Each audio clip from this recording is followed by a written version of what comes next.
When Herb Adderley reported to his first Green Bay training camp as a running back in 1961 as the Packers' #1 draft pick, he had the unenviable task of competing against future Hall of Fame running backs Jim Taylor and Paul Hornung for a player spot. Midway through the season, however, Packers coach Vince Lombardi decided to try the former Michigan State star as an emergency replacement for injured starting quarterback Hank Grimminger. Adderley, using his speed and marvelous instincts, quickly demonstrated he had what it took to be an NFL cornerback. The 6'1", 205-pound Philadelphia native took immediate command in the Packers' defensive backfield, and within 2 years had won all NFL honors, a claim he was to earn 4 more times in 63, 65, 66, and 69.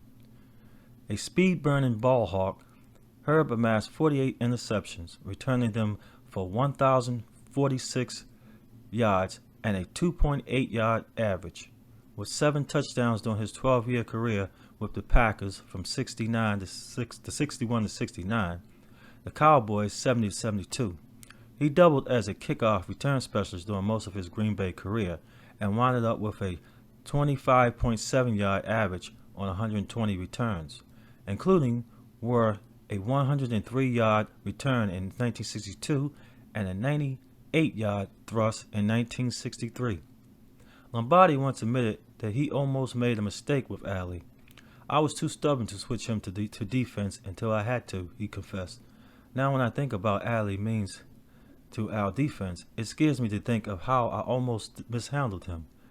Adderley played in 5 Pro Bowl games during the 60s and was seamlessly a fixture in postseason games. He played in 4 of the first 6 Super Bowl games, winning championship rings in 3 of them. He also played in 7 NFL championship games in an 11-year span from 1961 through 1971.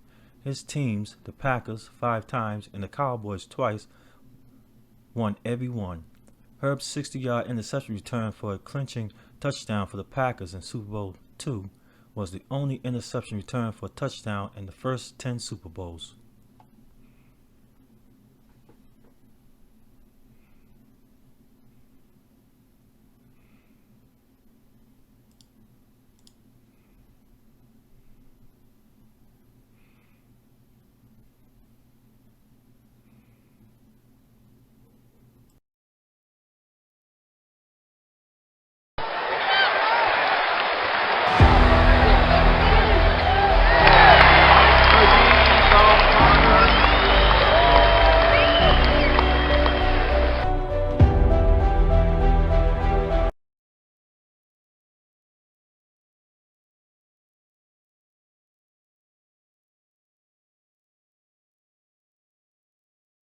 Doug Atkins originally went to the University of Tennessee on a basketball scholarship, but once Gen. Robert R. Nailand, the football coach, saw his combination of size and agility, he was recruited for the grid team. After he earned All-America honors, the Cleveland Browns selected him as their first choice in the 1953 National Football League draft. After 2 seasons in Cleveland, he was traded to the Chicago Bears, and there he developed into one of history's most awesome defensive performers. Exceptionally strong and agile, the 6'8", 257-pound Atkins earned legendary acclaim as a devastating pass rusher who would often leapfrog blockers to get at the passer. That was a skill that carried over from his collegiate days when he won the Southeastern Conference high jump title. An All-NFL choice 4 times and a veteran of 8 Pro Bowls, Atkins wound up his career with 3 successful seasons with the New Orleans Saints. For 17 years and 205 games, Doug wreaked absolute havoc on opposing linemen, quarterbacks, and ball carriers. Linemen who faced Atkins usually had just one thought in mind: don't make him mad. It was common knowledge among players that as tough as Doug was, he was even tougher when angered. An outspoken free spirit, Doug often clashed with the Bears' fiery head coach George Hollis. Atkins' easygoing approach to practice particularly annoyed the coach. But still, the two developed a mutual respect. Although their relationship was at times tumultuous, it lasted for 12 seasons, and Atkins was a key part of the great Bears defense that won the league championship in 1963. However, in 1967 Atkins demanded to be traded, and Hollis sent his star lineman to the Saints, where he finished his career. After Atkins finally retired following the 1969 season, Hollis openly admitted, "There never was a better defensive end."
No National Football League player in the 1950s was immune to bone-jarring contact with the Philadelphia Eagles, Chuck Bednarik, because the 233-pounder played on both the offensive and defensive units long after the two-way player had largely faded from the scene.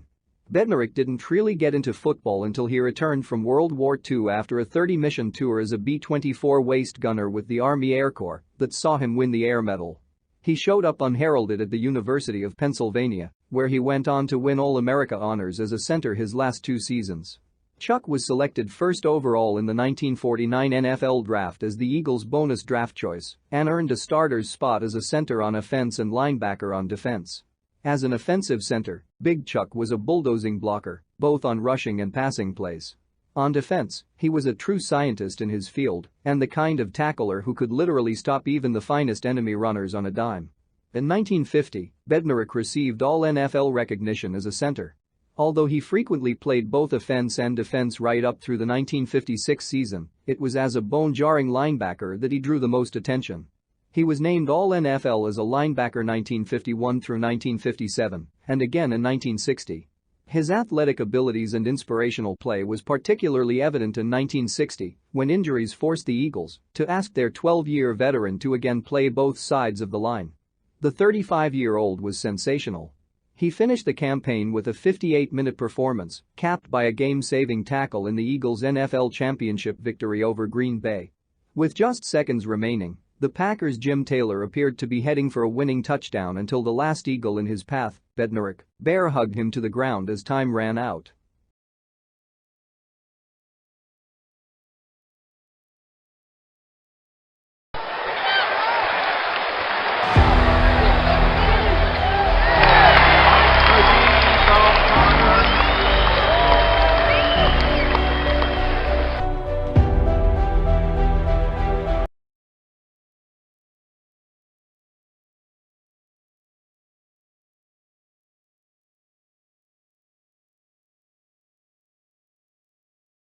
The Raymond Berry story is one of determination, dedication and desire. Berry, who needed to wear special shoes because one leg was shorter than the other, didn't become a starter on his high school football team until his senior year, even though his father was the coach. As an end for Southern Methodist, he caught all of 33 passes in 3 seasons. Why the Baltimore Colts selected him, even as a future choice on the 20th round of the 1954 draft, is a mystery.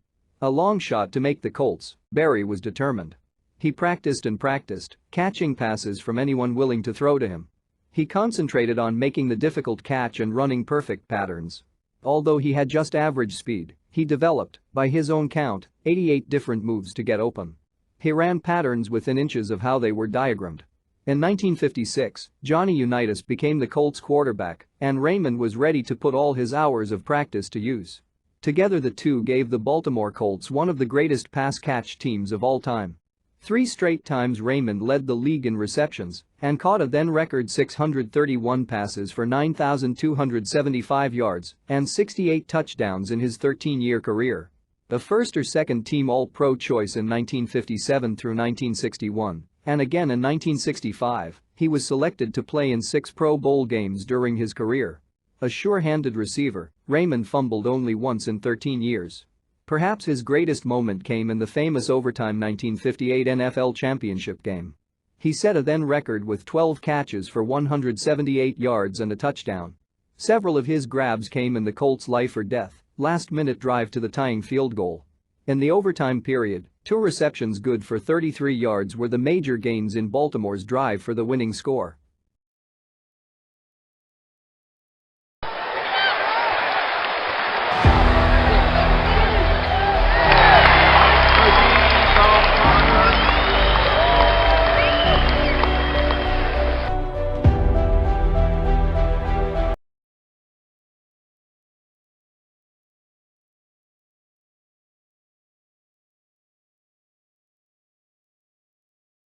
George Blanda played pro football for 26 seasons, longer than any other person. However, he'll probably be remembered best for his 1970 season with the Oakland Raiders. That year, in a 5-game period, George provided Oakland with 4 wins and 1 tie with last-second touchdown passes or field goals at age 43. The string started with a 3-touchdown passing and 1 field goal outburst against Pittsburgh and continued with a 48-yard field goal with 3 seconds left to tie Kansas City. He threw a scoring pass and added a 52-yard field goal in the last 96 seconds to defeat Cleveland. Next came a winning touchdown toss against Denver and a last-instant field goal to upend San Diego. During his career, Blanda accumulated impressive credentials. He passed for 236 touchdowns and scored an incredible 2,002 points. In 1970, he became the oldest quarterback to play in a title game. Although the Baltimore Colts won 27-17, Blanda accounted for all of the Raiders' points off 2 touchdown passes and 1 field goal. Blanda's career was divided into 3 distinct parts: 10 years with the Chicago Bears followed by 7 seasons with the Houston Oilers and 9 years with the Oakland Raiders. He was just a month shy of his 49th birthday when he retired before the 1976 season. Blanda did not become a full-time starter until his 5th season with the Bears, and in 1954 he was shelved by an injury. In 1959, he balked at becoming a kicker only and retired. But the emergence of the American Football League in 1960 gave Blanda another chance to play. He went on to lead the Oilers to the first 2 AFL titles and 1 AFL Player of the Year honors in 1961. In 1967, when Blanda was almost 40, the Oilers decided he was through, but the Raiders saw George as a contributing backup passer and a dependable kicker, so they picked him up. George handled both jobs with distinction for another 9 seasons.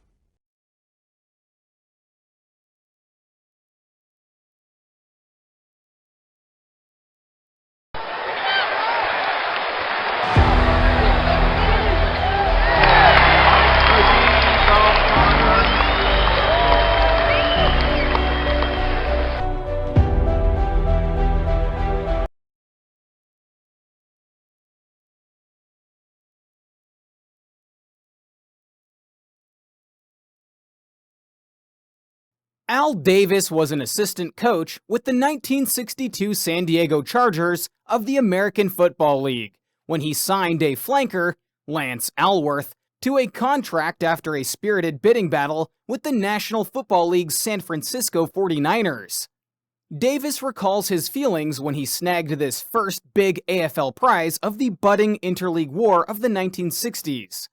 Lance Alworth was one of maybe 3 players in my lifetime who had what I would call it. You could see right from the start that he was going to be a superstar. Lance epitomized the glamorous, crowd-pleasing, deadly effective approach to football the Chargers exhibited in the early years of the AFL, enjoying 9 exceptional years in San Diego before shifting to Dallas for a final 2 years with the 1971 and 1972 Cowboys. His patented leaping catches and blazing after-the-catch runs are legendary. Statistics many times are misleading, but in Alworth's case, they are not.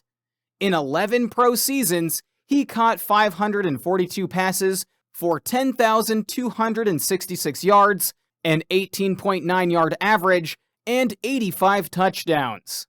During his 9 seasons with the Chargers, the graceful receiver averaged more than 50 catches and 1,000 yards per season. He was named All-AFL 7 consecutive years from 1963 to 1969, and played in the league's last 7 All-Star games.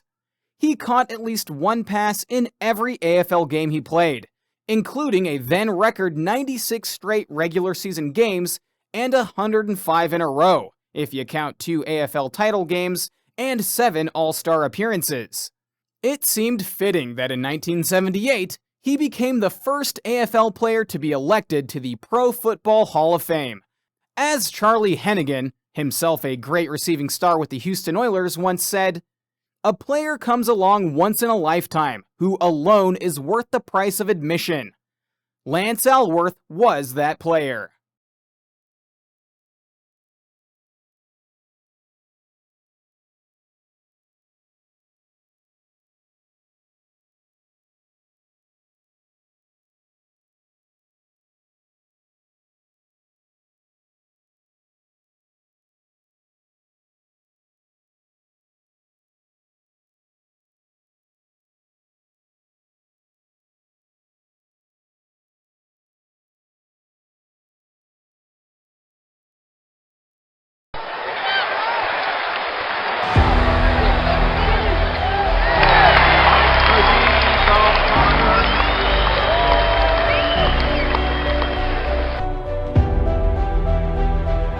Willie Brown's career with the Denver Broncos and the Oakland Raiders spans not successful on the playing field during Willie's 4 years in Denver. The 6-1, 195 abilities emerged into clear focus. During his 12 years in Oakland, the Raiders played in 3 AFL and 6 AFC championship games, as well as Super Bowls II and XI. 63. He was signed by the Houston Oilers as a free agent but cut before the end of summer camp. He then went to Denver where he became a starter midway into his rookie season. A year later, he intercepted 4 passes against the New York Jets to tie an all-time individual record, won all AFL honors, and played in his first AFL All-Star game, where he was named the Outstanding Defensive Player. Altogether, Brown was named to an All-League team 7 years, 3 seasons as All-AFL and 4 more as All-NFL. He was named All-AFC 4 times. He also played in 5 AFL All-Star games and 4 Pro Bowls. During his career, he intercepted 54 passes, which he returned for 472 yards and 2 touchdowns. His biggest steal, however, came in Super Bowl XI, when he returned an interception 75 yards for a clinching touchdown. Brown played 6 in the Mile High City. The Broncos took a step backward during that stretch, averaging a paltry 3 wins per season. When he recorded 9 interceptions in 14 contests, an impressive feat, to say the least. This coming from a second-year pro who never played a single down as a defensive back during his college days in Brown's best game as a Bronco came on November 15, 1964 when he intercepted 4 passes in a 20-16 win over the New York Jets. Brown is one of 21 players to accomplish that gaudy feat in pro football history. Among Neal, Darren Cherry, and Kwame Lassiter. Brown concluded his 4-year stint in Denver with 15 interceptions in 50 games and 2 AFL All-Star selections. Oakland Raiders Super Bowl glory. While Willie Brown served notice he was one of the best cornerbacks in the AFL, the Denver Broncos struggled mightily. On the other hand, the Oakland Raiders, another founding member of the AFL, were on the rise. Willie Brown officially became a member of the Silver and Black prior to the 1967 AFL season. Brown made an immediate impact, picking off 7 passes and adding 2 fumble recoveries in his first season as a Raider in 1967. Oakland won 13 of 14 regular season games, won the AFL championship, and made its first Super Bowl appearance that year. Behind quarterback Bart Starr's 202 passing yards and 1 touchdown pass, the Green Bay Packers beat the Oakland Raiders in Super Bowl II, 33-14. Willie Brown set the precedent for playing the cornerback position in Oakland. His exemplary play paved the way for future Oakland Raiders defensive stalwarts such as Mike Haynes, Lester Hayes, Rod Woodson, and Charles Woodson. His on-field exploits helped him earn 3 Super Bowl rings, 1 as a player and 2 as a coach. Who could ever forget his memorable pick 6 off Minnesota Vikings quarterback Fran Tarkenton in Super Bowl XI? That was an NFL Films highlight reel for the ages. Clearly, football ran in Brown's blood. He coached after retiring and served in the Raiders front office for almost 3 decades. He also earned a ton of football accolades. No wonder many people in the football world also spoke highly of Brown, a man of high character. Truly, Willie Brown was part of a rare breed of gridiron warriors.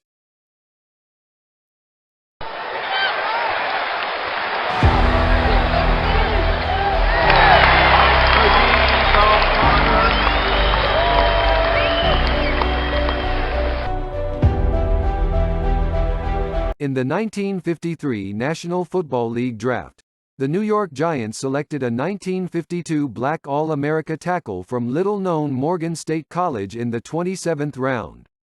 His name was Roosevelt Brown, and his youth and relative inexperience were obvious when he joined the Giants for his first summer training camp. But even in the very early stages, Giants coach Steve Owen liked what he saw in Brown: his 6'3", 255-pound size, his powerful arms, his trim 29-inch waistline, his willingness to work hard, and his ability to learn. So Rosie Brown, a true sleeper pick, got his chance to make the Giants squad, and he made it big. Soon he was the starting left offensive tackle, and it was a job he held for 13 years until he retired following the 1965 season. Rosie was a classic pass blocker, and, on running plays, he could make the blocks that opened gaping holes in the enemy ranks. And he could do something few tackles are called upon to do: pull and lead on wide ground plays such as a pitch-out to the halfback. As a rookie, Brown appeared in all 12 games for a Giants team that compiled a 3-9 record during the 1953 season.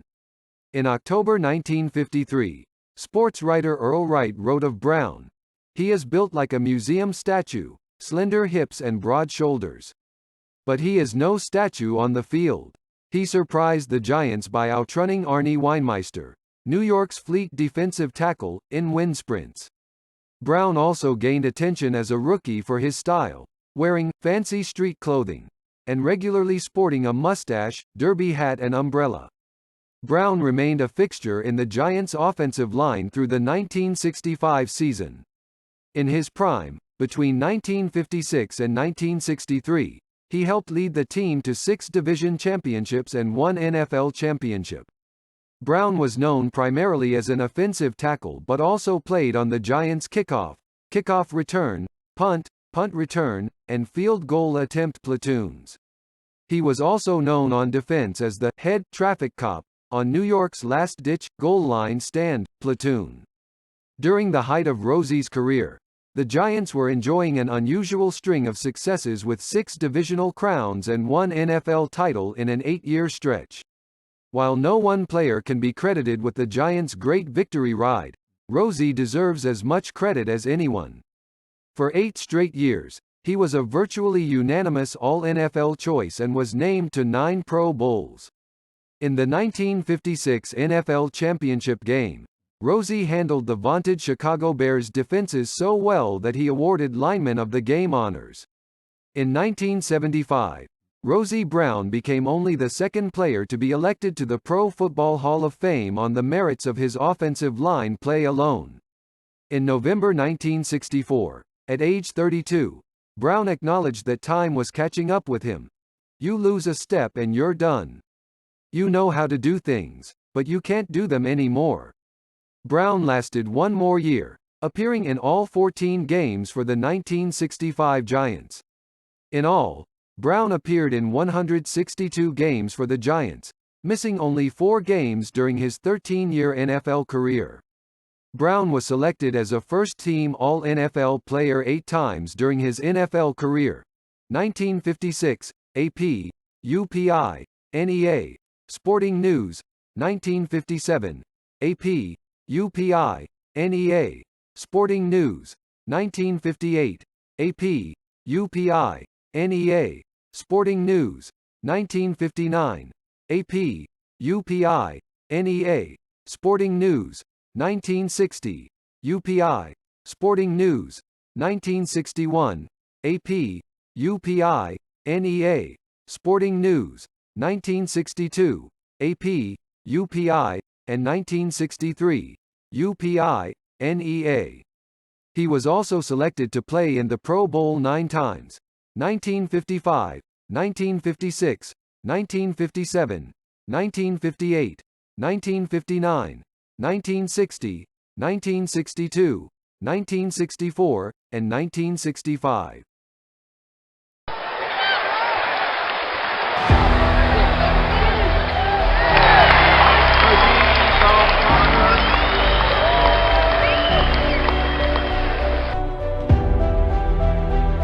Not merely an exceptional running back. In addition to throwing 3 touchdown passes, he also grabbed passes and returned kickoffs. He was in a class by himself back then because to his combined net yards of 15,459 and 12,312 rushing yards. Jim was selected for the unanimous first-team All-NFL 8 times: 1957 to 1961 and 1963 to 1965. He had a 3-touchdown explosion to cap up his career. In 1957, Brown received a unanimous vote for Rookie of the Year. Numerous media outlets honored him as the NFL's most valuable player that season. He received league MVP recognition 4 times in total: 1957, 1958, 1963, and 1965. Brown lettered in basketball and was an All-American in both football and lacrosse while a student at Syracuse University. In the 9th game of his rookie season, he carried for 237 yards, setting both a rookie record and an NFL single-game record that stood for 40 years. When Brown gained 1,527 yards on the ground in a 12-game season in 1958, he broke the previous NFL record of 1,146 yards set by Steve Van Buren in 1949. With a whopping 17 touchdowns scored during this MVP season, Brown led all players and outscored his closest competitor, Baltimore Colts wide receiver Raymond Berry, by an 8-point margin. Jim's retirement announcement in the summer of 1966 shocked the sports community. Fans continue to wonder what heights he would have attained had he spent a few more seasons in the fire always stacked against him.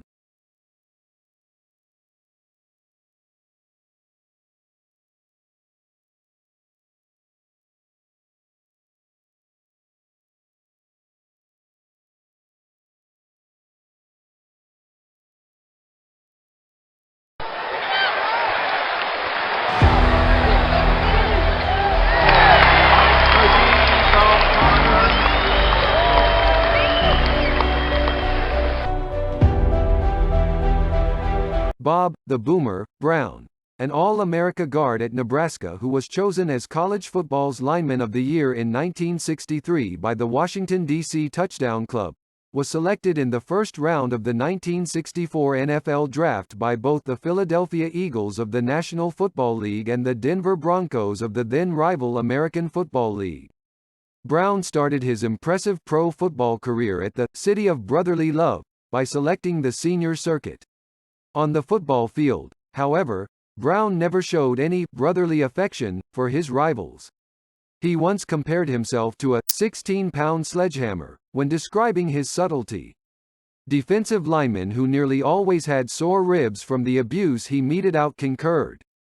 Brown's blocking philosophy was straightforward, and he wasn't noted for using finesse very frequently. "I started off the game by beating people up. In the fourth quarter, I want to see results," he said. "They shouldn't have as much left, in my opinion. I want them to be undecided about whether to keep coming. I make an effort to wear them down." The 6'4", 280-pound Brown was a tenacious blocker who used his bulk and muscle to counter aggressive pass rushers. Off the ball, he burst into the advancing defender. According to one coach, Brown needs exceptional quickness, strength, and self-assurance to perform at his level. Such a combination of assets is uncommon in guys Bob Brown works in. Brown continued to perform well despite having a knee ailment that troubled him for the majority of the rest of his career in 1967. During his 10 seasons with the Philadelphia Eagles, 1964 to 1968, Los Angeles Rams, 1969-70, and Oakland Raiders, He was named All-NFL 7 times, 1971 to 1973. He was named to the second team of the All-NFL in 2 of the 3 seasons in which he was not selected. Brown was picked to play in 6 Pro Bowls, 3 with the Eagles, 2 with the Rams, and 1 final time with the Raiders. He was named the NFL NFC Offensive Lineman of the Year 3 times. The massive lineman was transferred to Los Angeles in 1969 after 5 straight All-League seasons with the Eagles. The Rams' offensive line set an NFL record for quarterback protection that year. Big Bob Brown was the finest at his best, according to future Hall of Famer and Rams coach George Allen. Ron Mix, a Hall of Fame lineman and former teammate, had similar high comments for Brown. Brown once said, "Everything about me is bigger than life. My size, my talent, my brilliance, my sensitivity. He is unique in every way."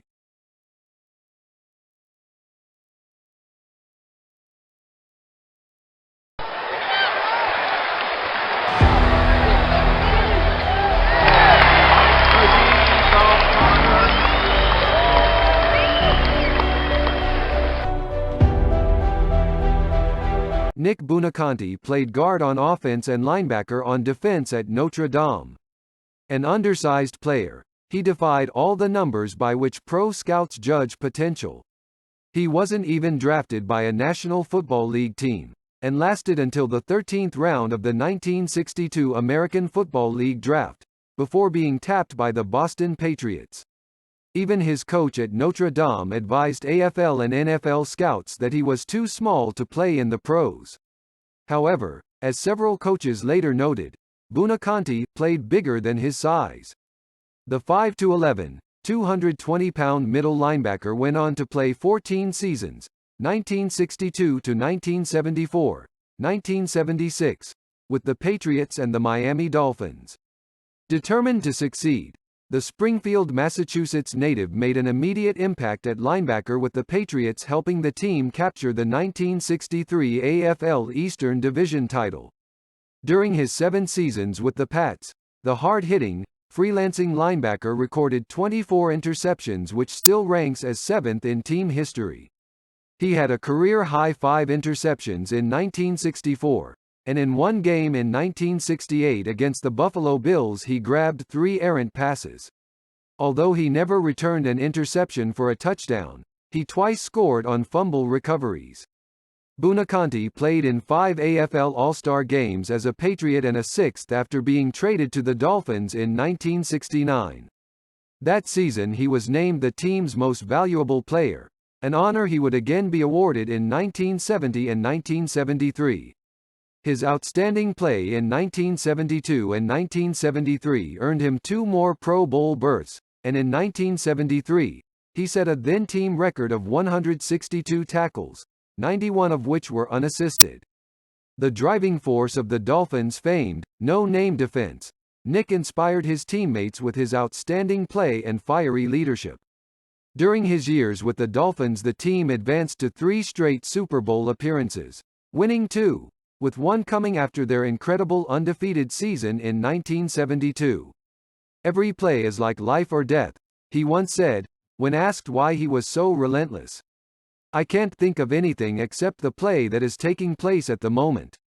Buoniconti, who recorded 32 career interceptions, was named to the all-time AFL team in 1970, and was named a first-team All-AFL, AFC choice 8 times.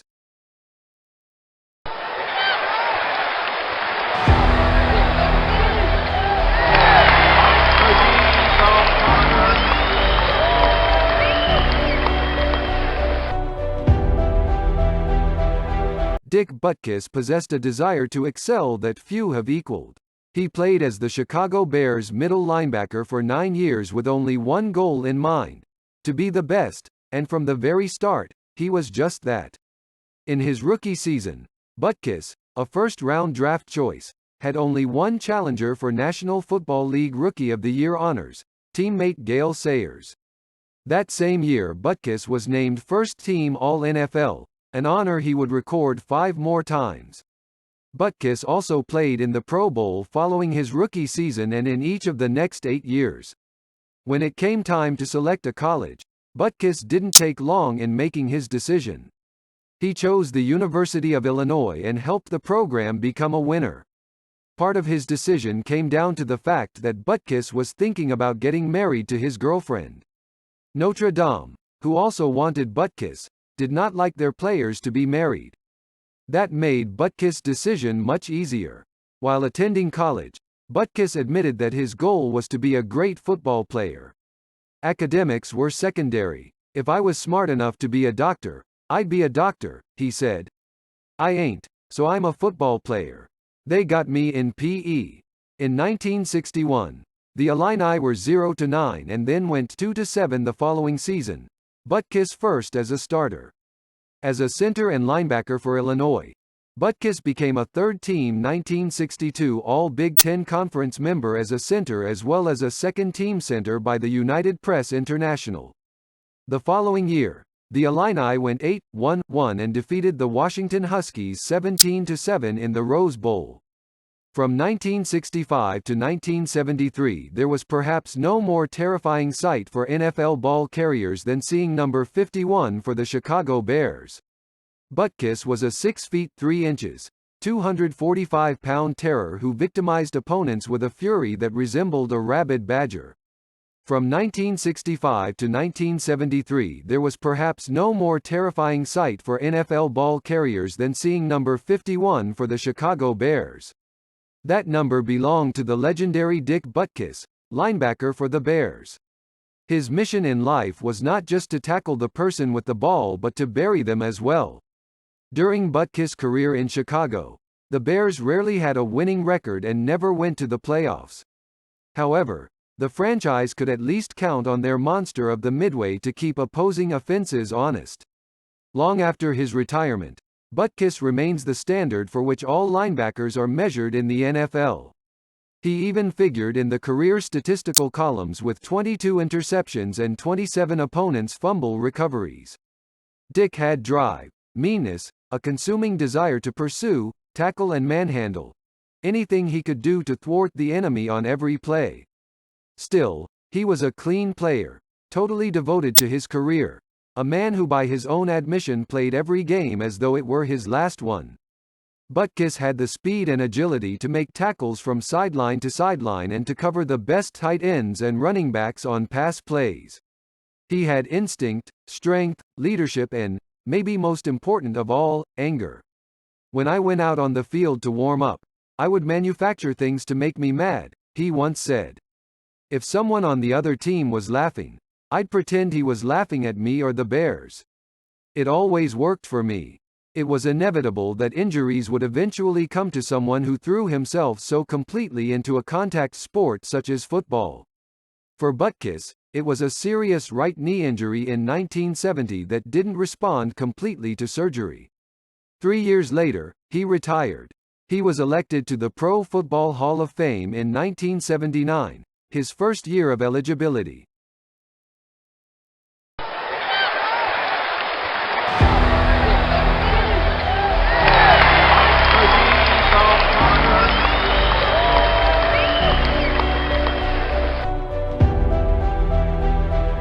Jack Butler joined the Pittsburgh Steelers in 1951 as a free agent out of St. Bonaventure. Over the next 9 NFL seasons, he established himself as one of the game's most effective cornerbacks. He ranked as the NFL's second all-time leading interceptor when he retired following the 1959 season. Butler, also known as a great tackler, demonstrated his knack for finding the football beginning in his rookie campaign when he registered 5 interceptions. The following season he led the Steelers for the first of 5 times when he picked off 7 passes. He had 9 interceptions a season later in 1953 that included a record-tying 4 interceptions in a game against the Washington Redskins. A year later, he added 4 more interceptions to his career total, 2 of which he returned for touchdowns, an NFL record at the time. As a rookie, Butler intercepted 5 passes for 142 yards. In 1953, he had 9 interceptions and returned 2 of them for touchdowns. 4 interceptions came in a game against the Washington Redskins on December 13, 1953. One of the interceptions resulted in a 35-yard return for a touchdown to win the game for the Steelers 14-13. The following year Butler set a record with 2 interception returns for touchdowns. In 1957, he led the league in interceptions with a career-best 10. Offensively, Butler scored a touchdown against the New York Giants. It was late in the game and Butler had caught the game-winning touchdown pass from Jim Finks. Yet, despite the fact he recorded 25 interceptions in his first 4 seasons, personal accolades eluded Butler. It wasn't until later in his career that he received his just due. Oddly, his first of 4 Pro Bowl nods came following the 1955 season, the only year of his career in which he failed to intercept a pass, although he had 2 steals in his Pro Bowl debut. In his 6th season in 1956, he was selected as a second-team All-NFL choice. In 1957 he picked off a career-best 10 passes to share the league lead in that category. He was named first-team All-NFL. He added 9 more interceptions in 1958 and had 2 interceptions in 1959 and was voted to the first-team All-NFL squad in each of those seasons. Butler suffered a severe leg injury in a game against the Philadelphia Eagles late in the 1959 season when he became tangled up with Eagles tight end Pete Retzlaff away from the play. Unfortunately, the injury forced him into retirement. But, it was not before he left his mark on the game. In 103 games, Butler intercepted 52 passes which he returned for 827 yards, and had 4 pick sixes. He also had 4 touchdown receptions and returned 1 fumble recovery for a score. Butler was named to the NFL's All-Decade Team of the 1950s.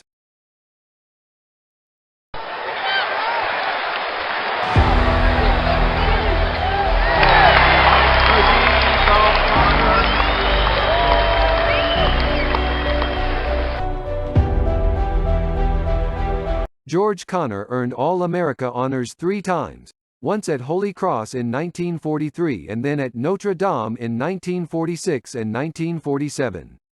During his 8-year career, 1948 to 1955, with the Bears, he was named to the All-NFL team at 3 different positions: offensive tackle, defensive tackle, and linebacker. In 1952 and 1953, he was named All-League on both the offensive and defensive teams by different wire services. Although George is remembered as one of the finest of the post-World War II tackles, it was as a linebacker that he made his biggest mark in the pro football world. And it was the sheer necessity of a desperate situation for the Chicago Bears that prompted George's switch to a linebacker position. The Philadelphia Eagles were running roughshod over the NFL in 1949, and one-end sweep with 2 guards and the fullback leading Steve Van Buren around the flank had been particularly successful. The Bears coaching staff hit upon the idea of moving a big, fast, and agile man like the 6'3", 240-pound Connor into a linebacker's slot to try to stop the play. The move was made. The experiment was successful. The Eagles were beaten and Connor became a linebacker for keeps. That didn't mean, however, that he was a one-way specialist. He continued to play offensive tackle, winning All-NFL acclaim on both offense and defense. George was always one of the smartest men on the field wherever he played. He seemingly instinctively knew about the movements of certain offensive players will provide to alert defender as to which way the play if going, long before knowing the movements of certain offensive players became vogue. Connor always played the game hard and clean and with exceptional effectiveness, and he might have continued in a starring role for many years had not a knee injury cut short his career after the 1955 season.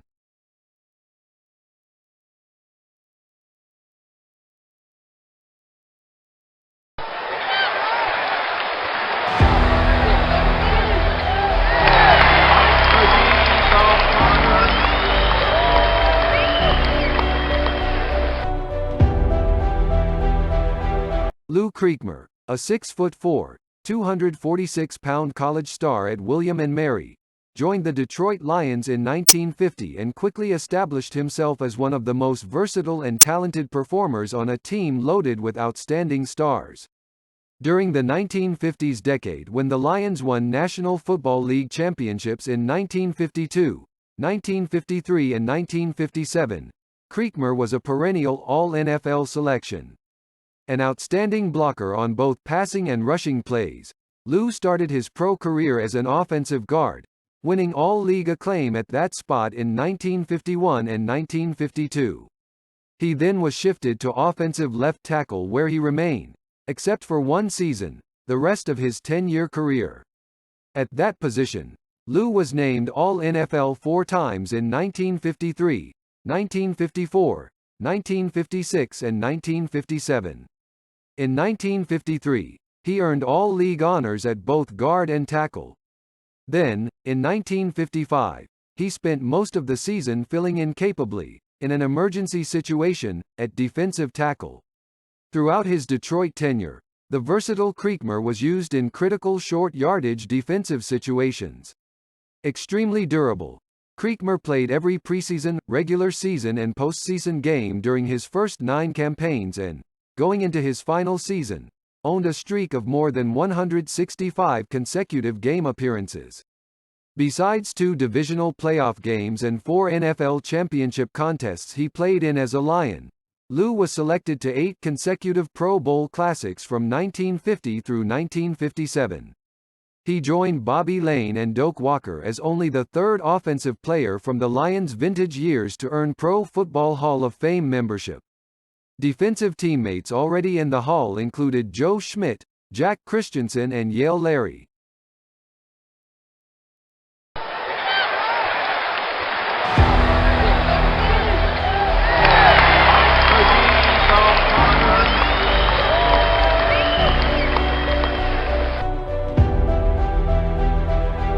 Willie Davis's pro football career got off to a discouraging start. The Cleveland Browns drafted him in 1956, but Army service intervened and he didn't join the team until 1958. In his first 2 seasons, he played briefly at several different positions. Just when he appeared ready for a regular offensive tackle job in 1960, he was suddenly traded to Green Bay. Willie was surprised and upset and briefly considered quitting. However, the Packers coach, Vince Lombardi, quickly assured Davis that Green Bay needed a top-flight defensive end and he thought Willie was the man. "I consider speed, agility and size to be the 3 most important attributes in a successful lineman," Lombardi told Davis. "Give me a man who has any 2 of those dimensions and he'll do okay. But give him all 3 and he'll be great. We think you have all 3. Davis also possessed the intangibles, dedication, intelligence, leadership, that enabled him to rise a cut above almost everyone else. He was also as durable as he was dedicated, never missing even one of a possible 162 games in his 12-year tenure. Davis, a hard-hitting, big-play defender, frequently dropped opposing ball carriers or quarterbacks for losses and/or caused them to lose possession of the football. Always on the prowl, he recovered 21 opponents' fumbles during his career, just 1 shy of the record when he retired. Davis's outstanding play did not go unnoticed. He was an All-NFL selection 5 times in 6 years from 1962 to 1967 and selected to play in 5 consecutive Pro Bowls. Undeniably, Willie Davis was a major factor in Green Bay's winning tradition of the 1960s that included 5 NFL championships and 6 divisional titles in 8 seasons. Included in the historic championship run were impressive victories in the first 2 Super Bowls.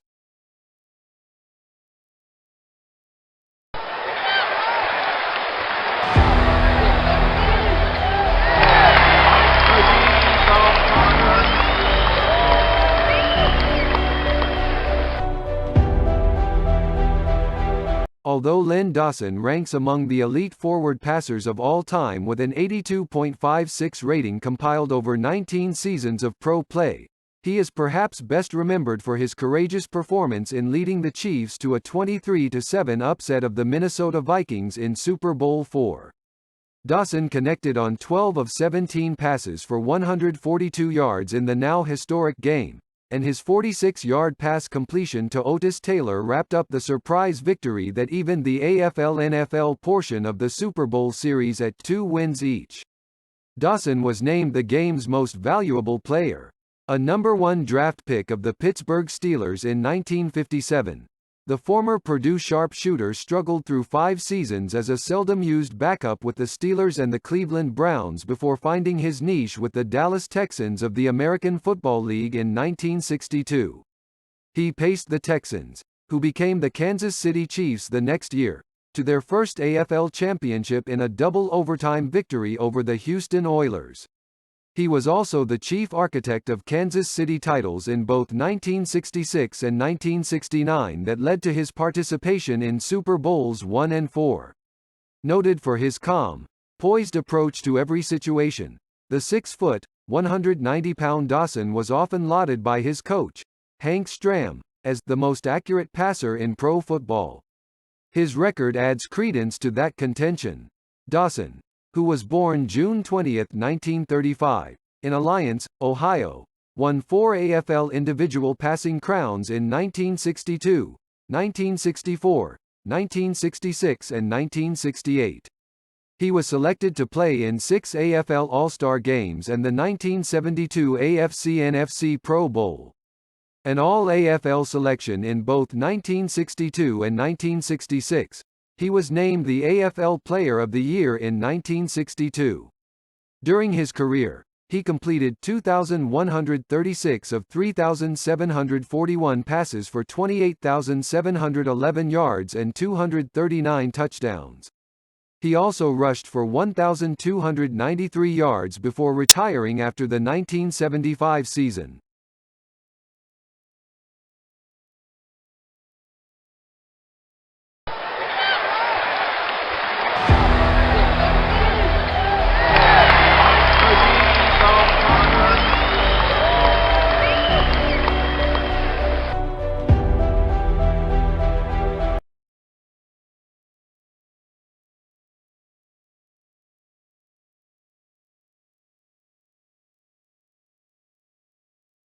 Bobby Bell was the most highly honored college lineman of the 1962 season. His coach at the University of Minnesota described the 2-time All-America Choice and Outland Trophy winner as the greatest lineman I have ever seen. It's hard to believe the versatile 6'4", 228-pound Bell actually began his college career as a quarterback. The Kansas City Chiefs of the then-young American Football League were so convinced that Bell would sign with the Minnesota Vikings of the rival National Football League that they didn't even bother selecting him until the 7th round of the 1963 draft. The University of Minnesota star stunned the pro football world when he opted to sign with the Chiefs. Bell began his 12-year career with Kansas City as a defensive end. He excelled in Coach Hank Stram's stacked defense, which called for him to drop out of the 4-3 alignment and become a fourth linebacker. In 1965, after winning all league honors as a defensive end the previous season, Bell was shifted to outside linebacker. His size and speed made him ideal for the position. As a linebacker, he was named All-AFL or All-NFL every year from 1965 through 1971. During his career, the versatile Bell intercepted 26 passes, returning 6 for touchdowns.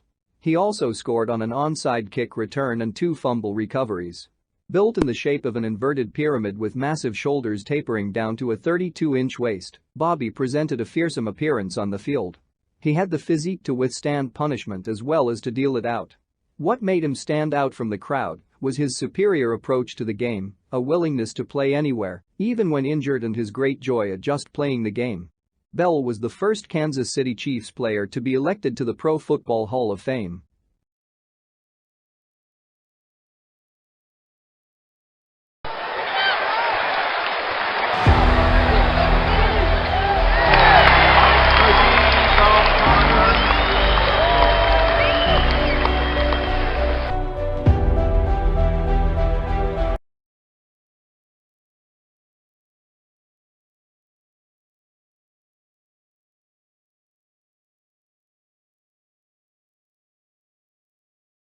Fred Biletnikoff, a 6'1", 190-pounder with excellent hands and deceptive speed, caught 589 passes for 8,974 yards and 76 touchdowns during his 14-year career with the Oakland Raiders from 1965 through 1978.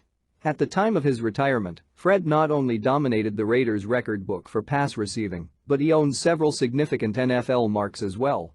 Along with another Hall of Fame receiver, Raymond Berry, Fred held the record for having caught 40 or more passes in 10 consecutive seasons. His 70 receptions, 1,167 yards receiving, and 10 touchdowns in 19 postseason games were also NFL postseason career records. The talented pass catcher came to the Raiders as their number 2 draft pick in 1965. A 1964 All-America at Florida State, Biletnikoff caught 4 touchdown passes in his team's Gator Bowl victory over Oklahoma. He also played in the college All-Star game before reporting to the Raiders training camp.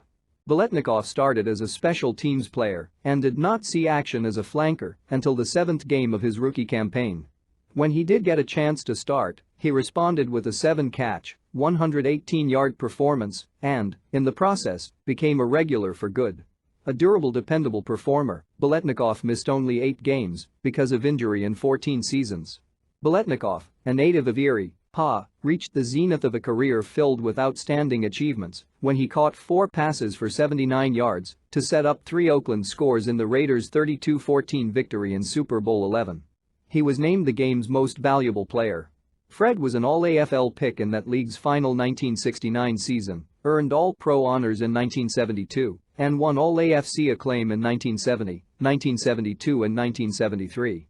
He played in 2 AFL All-Star games and 4 AFC-NFC Pro Bowl games as well as 3 AFL and 5 AFC Championship games, plus Super Bowls II and XI. Biletnikoff recorded his only 1,000-yard receiving season in 1968, when he caught 61 passes for 1,037 yards and 6 touchdowns.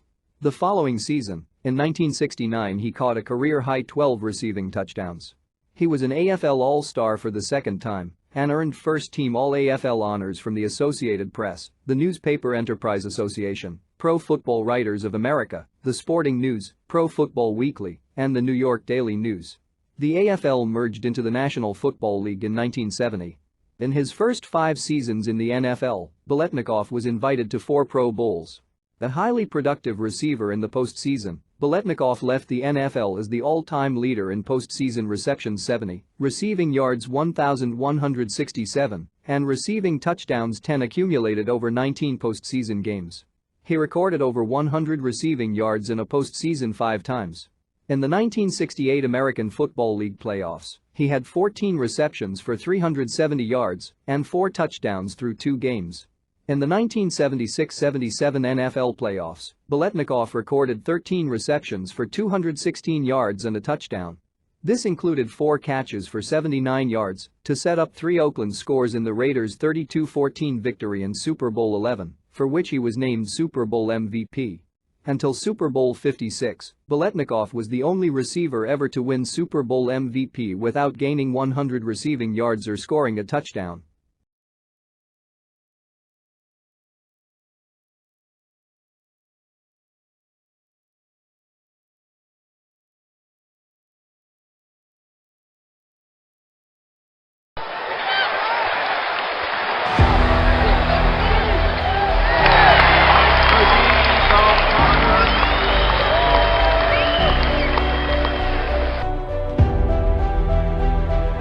Bobby Dillon, a former professional football player, is recognized as one of the greatest defensive backs in NFL history. Born on February 23, 1930, in Temple, Texas, Dillon had an outstanding career that led to his induction into the NFL Hall of Fame. Dillon spent his entire NFL career with the Green Bay Packers, playing from 1952 to 1959. He was known for his exceptional ball hawking skills, speed, and ability to read opposing quarterbacks. Dillon's performances on the field earned him a well-deserved place among the NFL's all-time greats. When examining Dillon's statistics, they reflect his impact as a defensive force. Throughout his career, Dillon intercepted a total of 52 passes, placing him in the top 50 all-time interception leaders in NFL history. His ability to make timely interceptions and disrupt opposing passing attacks was truly exceptional. Dillon was also known for his durability and consistency. Despite playing in an era where the schedule was shorter than today's NFL, Dillon played in 94 career games, showcasing his ability to stay healthy and contribute consistently. He was a cornerstone of the Packers' defense and played a crucial role in their success during his time with the team. Beyond his interceptions, Dillon also contributed in other ways on the field. He recovered 9 fumbles throughout his career, highlighting his knack for being around the ball and creating turnovers. Dillon's versatility and playmaking ability made him a valuable asset to the Packers' defense. Dillon's impact was not limited to his on-field contributions. He was a leader on and off the field, known for his professionalism, sportsmanship, and dedication to the game. His character and work ethic made him a respected figure among his peers and coaches. It is important to note that Dillon's career statistics might not fully reflect his impact on the game. During his era, statistics were not tracked as comprehensively as they are today. Nevertheless, Dillon's accomplishments and reputation speak volumes about his ability as a defensive back.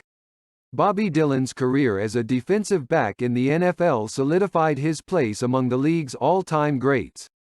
His remarkable interception total, durability, and contributions to the Packers' success showcase his impact on the field.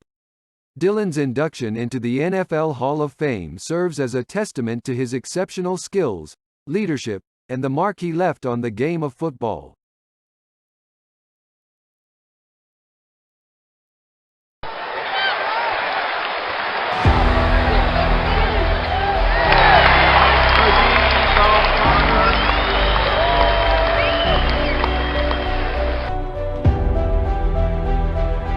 Mike Ditka, a legendary figure in the National Football League, was born on October 18, 1939, in Carnegie, Pennsylvania. He is widely recognized as one of the greatest tight ends in NFL history and later became a successful coach and a prominent figure in the sport. Ditka's playing career began at the University of Pittsburgh, where he excelled as a tight end and earned All-American honors. He was selected 5th overall in the 1961 NFL Draft by the Chicago Bears, and it was with the Bears that he would make his mark on the NFL. Throughout his 12-season NFL career, Ditka played for the Chicago Bears, 1961 to 1966, Philadelphia Eagles, 1967-1968, and Dallas Cowboys, 1969 to 1972. He was known for his toughness, tenacity, and exceptional catching ability. As a tight end, Ditka revolutionized the position, becoming one of the first true receiving threats at that spot. He was a dominant force on the field, consistently making clutch catches and gaining significant yardage. In 1963, Mike Ditka achieved a rare feat by becoming the first tight end in NFL history to surpass 1,000 receiving yards in a single season. He was a 5-time Pro Bowler and a 2-time first-team All-Pro selection during his playing career. He played a pivotal role in helping the Bears win the NFL championship in 1963 and also won Super Bowl VI as a member of the Dallas Cowboys. His playing career statistics are 158 games played, 427 receptions, 5,812 receiving yards, and 43 touchdowns. After retiring as a player, Ditka transitioned to coaching. He returned to the Chicago Bears in 1982, this time as the head coach. Under his leadership, the Bears experienced a resurgence, and Ditka's coaching prowess was evident during the team's historic 1985 season. The Bears dominated the league with their aggressive defense and powerful rushing attack, culminating in a Super Bowl victory that year. Ditka became the first person in NFL history to win a Super Bowl as a player, an assistant coach, and a head coach. Beyond his on-field accomplishments, Mike Ditka's fiery personality and passion for the game made him a beloved figure in football. He was known for his straightforward approach and was never shy about sharing his opinions. His Hall of Fame bust pays tribute to his accomplishments as a player and a coach, underscoring his significant impact on the game of football. Off the field, Ditka continued to be involved in various charitable endeavors and remained an influential figure in the NFL community. His legacy as a Hall of Famer, Super Bowl winning coach, and a trailblazing tight end ensures that Mike Ditka's name will forever be synonymous with excellence and passion in the world of football.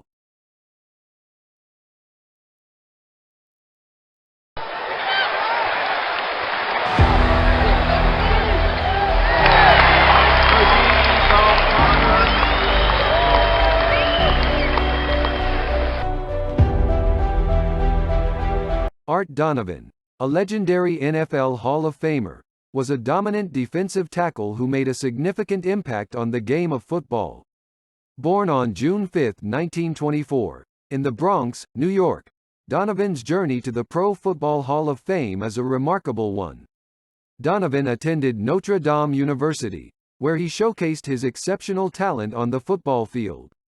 He was drafted in the 22nd round of the 1947 NFL Draft by the New York Giants. However, his professional career truly took off when he joined the Baltimore Colts in 1950.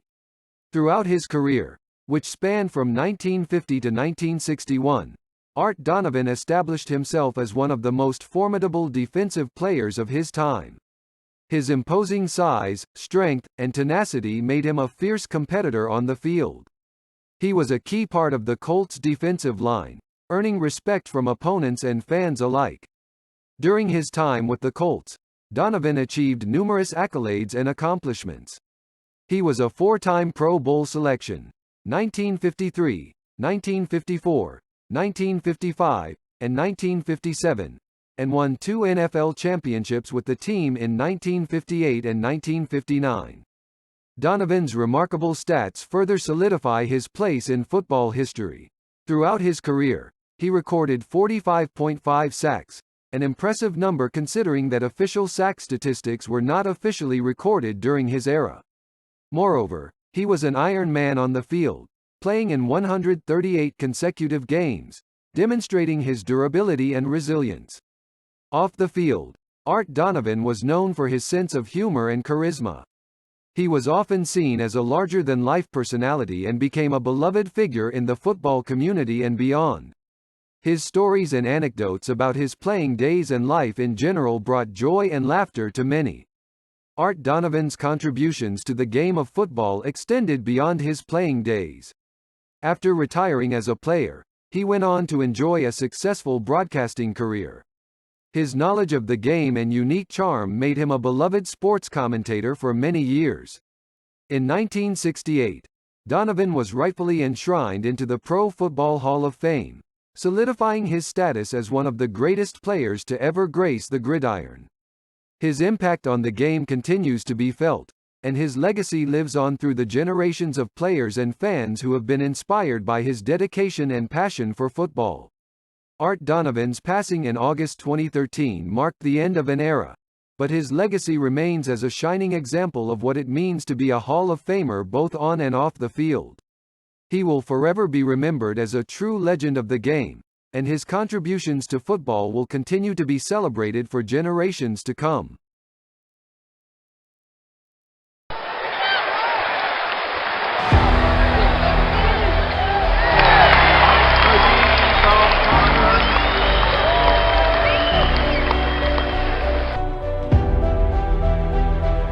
Tom Fears, a name synonymous with excellence on the football field, is celebrated as an NFL Hall of Famer who left an indelible mark on the game as one of the most prolific wide receivers in history. Tom Fears was born on December 3, 1922, in Guadalajara, Mexico. His family eventually moved to Los Angeles, California, where Fears attended Manual Arts High School. He then continued his education and football career at Santa Clara University. Fears' journey to the NFL was remarkable given his unconventional path.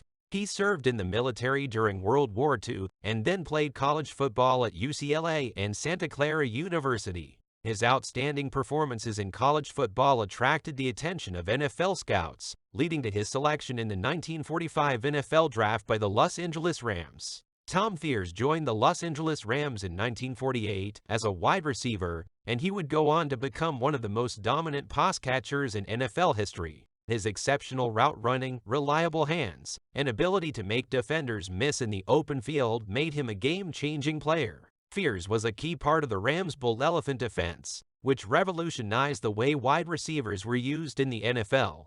Fears helped lead the Los Angeles Rams to an NFL championship in 1951, showcasing his value as a key offensive weapon. Fears led the NFL in receiving yards in 1949, 1950, and 1951, underscoring his consistent excellence. He earned All-Pro honors in 1949, 1950, 1951, and 1952, reflecting his dominance as one of the league's top receivers. Fears accumulated 400 receptions during his NFL career. He gained 5,397 receiving yards, averaging an impressive 13.5 yards per catch. Fears scored 38 touchdowns during his time in the NFL.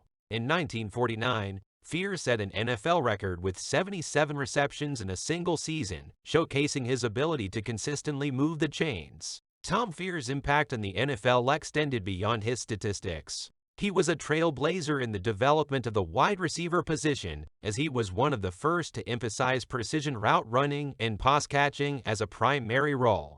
His influence is still felt in today's game, as modern NFL wide receivers owe a debt of gratitude to the groundwork he laid. Fears' induction into the Pro Football Hall of Fame came in 1970, recognizing his immense contributions to the sport. His legacy as a receiver who redefined the position and consistently produced on the field remains strong, and his name is forever etched in the history of the NFL. Tom Fears' journey from Mexico to NFL stardom is a testament to his exceptional talent, work ethic, and dedication to the game of football. His impact on the wide receiver position and the NFL's passing game cannot be overstated, and his statistics and accolades reflect his immense contributions to the sport. Tom Fears is a true NFL legend and Hall of Famer who continues to inspire future generations of football players.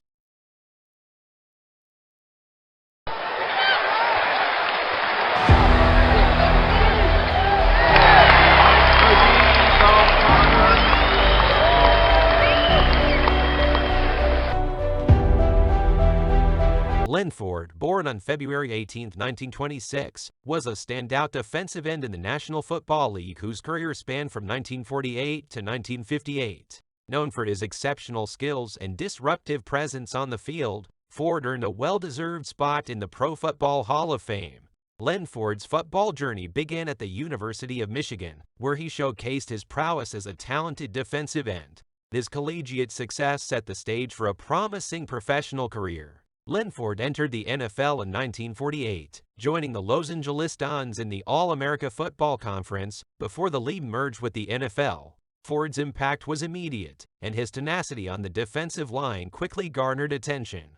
Ford's most significant contributions came during his tenure with the Cleveland Browns. Joining the team in 1950, he played a crucial role in the Browns' dominance, helping them secure 3 NFL championships in 1950, 1954, and 1955. Ford's presence on the defensive line was a key factor in the team's success. Len Ford's versatility set him apart. In addition to his prowess as a pass rusher, he showcased remarkable athleticism, contributing in various defensive facets. Ford's ability to read plays and make impactful tackles demonstrated his well-rounded skills as a defensive end. Ford was a 5-time Pro Bowler, a testament to his consistent excellence and recognition by peers and fans alike. His impact on the field and leadership within the Cleveland Browns defense solidified his status as one of the premier defensive ends of his era.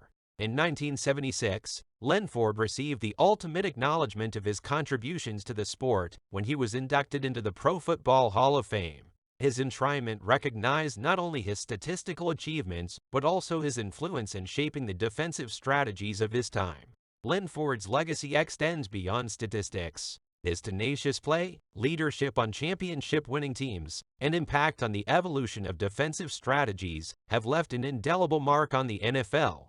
Ford's contributions to the Cleveland Browns dynasty and his influence as a defensive stalwart make him a revered figure in football history. Len Ford's career exemplifies the qualities of a true defensive force in the NFL. From his collegiate success to his pivotal role in the Cleveland Browns championship victories, Ford's impact on the game is undeniable. Inducted into the Pro Football Hall of Fame, Len Ford's legacy as a dominant and versatile defensive end continues to inspire football enthusiasts and remains an integral part of the NFL's rich history.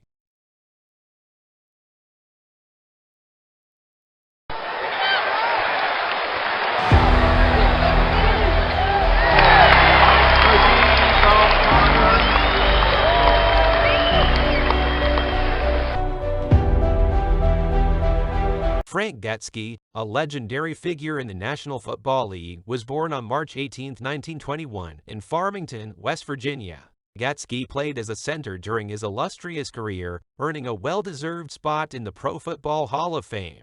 Gatski's journey to the NFL began when he was drafted by the Cleveland Browns in the 1946 NFL Draft. He played a crucial role in the Browns' success during the late 1940s and early 1950s, contributing to the team's 4 All-America Football Conference championships and 3 NFL championships. His impact on the offensive line was undeniable, and his skill set made him an essential part of the team's success. One of Gatski's most impressive achievements is his durability and consistency. He played in an era where the physical demands of the game were exceptionally high, yet he missed only 1 game in his entire 12-season career. This resilience and commitment to the game set him apart, showcasing his exceptional work ethic and dedication to his team. Gatski's excellence on the field did not go unnoticed, and he earned several accolades throughout his career. He was selected to play in the Pro Bowl 8 times, showcasing his dominance among his peers. Additionally, he received All-Pro honors 5 times, further solidifying his status as one of the premier centers of his era. In 1985, Frank Gatski's contributions to the sport were recognized with his induction into the Pro Football Hall of Fame. This prestigious honor is a testament to his outstanding career and the lasting impact he had on the game. Gatski's legacy extends beyond the statistics. It is about the leadership, toughness, and sportsmanship he brought to the field every time he played. Frank Gatski played in 11 seasons in the NFL, participating in a remarkable 138 regular season games and 10 playoff games. Gatski was part of 6 championship-winning teams, 4 in the AAFC and 2 in the NFL. His ability to contribute to championship-caliber teams speaks volumes about his skills and value as a player. Frank Gatski's legacy in the NFL is a tale of resilience, consistency, and excellence. His impact on the Cleveland Browns and the league as a whole is immortalized in his Hall of Fame induction, and his statistical achievements only scratch the surface of the profound influence he had on the game of football. So what are your thoughts about Frank Gatski? Do you think he should be in the Hall of Fame? Write in the comment section below, and don't forget to subscribe, like, and share this video. Thanks for watching.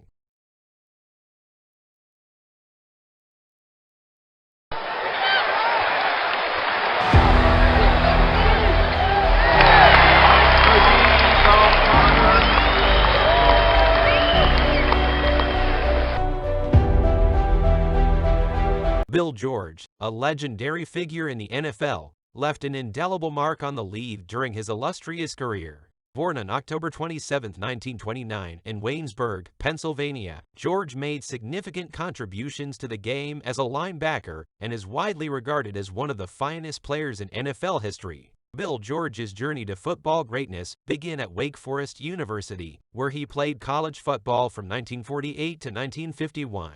His exceptional skills and leadership on the field caught the attention of NFL scouts, leading to his selection by the Chicago Bears in the 2nd round of the 1951 NFL Draft. George spent the majority of his career with the Chicago Bears, playing for them from 1952 to 1965. His impact was immediate, and he quickly established himself as one of the premier linebackers in the league. George was known for his toughness, tenacity, and intelligence on the field, earning him the nickname Wild Bull of the Pampas. Bill George is often credited with revolutionizing the middle linebacker position.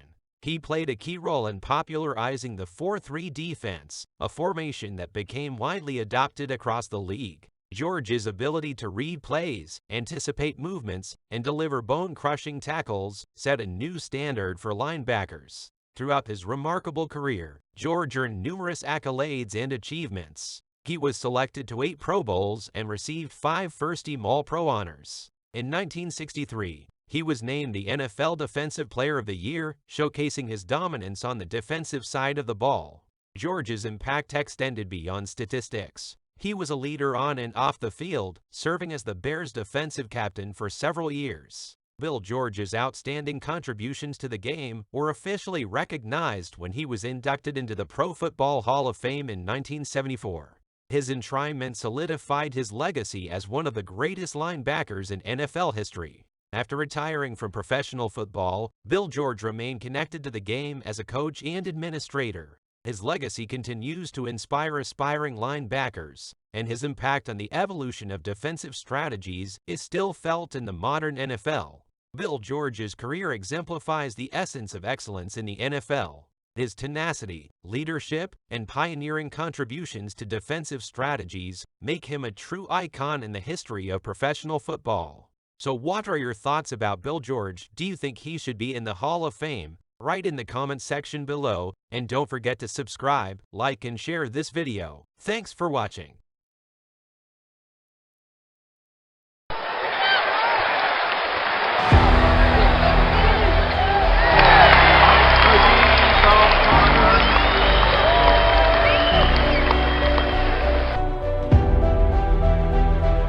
Frank Gifford, an iconic figure in the NFL, left an indelible mark on the sport, both as a player and a broadcaster. Born on August 16, 1930, in Santa Monica, California, Gifford's football journey began at the University of Southern California, USC, where he played college football as a three-way player, excelling as a running back, defensive back, and kicker. Gifford's NFL career spanned from 1952 to 1964, and he spent his entire playing career with the New York Giants. His versatility on the field was remarkable, as he seamlessly transitioned between positions. Gifford primarily played as an offensive halfback and wide receiver, earning numerous Pro Bowl selections and All-Pro honors. His exceptional ball handling skills, combined with his speed and agility, made him a dynamic offensive threat. One of the defining moments of Gifford's career occurred in 1956, when he led the Giants to the NFL championship. He played a crucial role in the team's success, showcasing his ability to make impactful plays in critical situations. Throughout his career, Gifford amassed impressive statistics, finishing with over 5,400 rushing yards, more than 3,800 receiving yards, and a total of 77 touchdowns. Beyond his statistical achievements, Gifford's leadership qualities and sportsmanship set him apart. His impact extended beyond the field, contributing to the team's cohesion and success. Following his playing career, Gifford seamlessly transitioned into a successful broadcasting career. He became a familiar face to millions of football fans as a commentator on ABC's Monday Night Football for 27 years, from 1971 to 1997. Gifford's eloquence, insight, and deep understanding of the game made him a beloved figure in the world of sports broadcasting. Off the field, Gifford was known for his philanthropic endeavors and involvement in various charitable activities. His impact on and off the field earned him widespread admiration and respect, making him a true ambassador for the sport of football. Frank Gifford's legacy in the NFL is a testament to his exceptional skills, versatility, and sportsmanship. From his standout playing career with the New York Giants to his decades-long tenure as a prominent broadcaster, Gifford's influence on the sport remains enduring. Inducted into the Pro Football Hall of Fame, he will forever be remembered as a football icon whose contributions transcended the game itself. So what are your thoughts about Frank Gifford? Do you think he should be in the Hall of Fame? Write in the comments section below, and don't forget to subscribe, like, and share this video. Thanks for watching.